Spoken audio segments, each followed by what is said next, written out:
I currently have 2 cars sitting in my yard that have to go to a shop, and they're being sent to a shop under an OTMA. And one of the things I have set up is I install a knuckle lock. And you can see on this car, knuckle lock doesn't fit that great, doesn't drop the way it's supposed to. But on car number 2 here, knuckle lock drops down like it's supposed to. And if you want to, depending if you need the added security, you can put a padlock right down in there.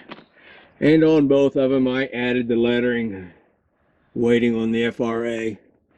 It is just an extra thing to warn, to notify any rail crew coming in. Not only do I have a knuckle lock and a blue sign, but I have, mentioned the FRA, and that usually is enough to get people to not want to go and mess with your stuff.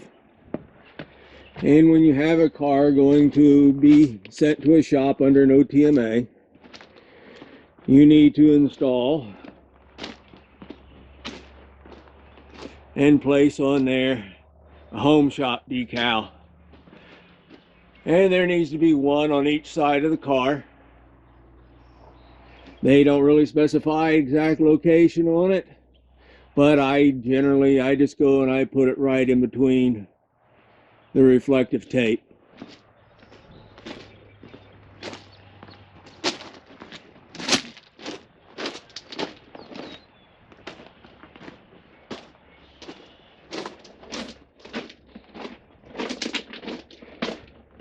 And here on the second car, you can see I do the same thing again. Just put it right in about the same height as the reflective tape. And sometimes I find the Chemtrack thing and I go right above it. Just somewhere where it's kind of by itself, where it's going to be easier to be seen. I've had the FRA inspectors tell me that if they see anywhere a car in transit that has a home shop on it, they immediately write down that number and they investigate to make sure it has an appropriate OTMA to go with it. And if there is no OTMA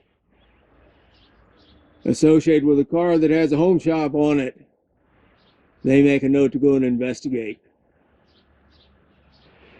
And something else to keep in mind is when you file an OTMA, there's going to be a big delay between the time you release your car and it gets authorized to be picked up. I intend to address that in another short video. And while I'm out in the yard, I also want to address the wearing of high visibility clothing. You need to specify in your operating procedures when you require someone out around the rail cars to wear high visibility reflective clothing of some sort.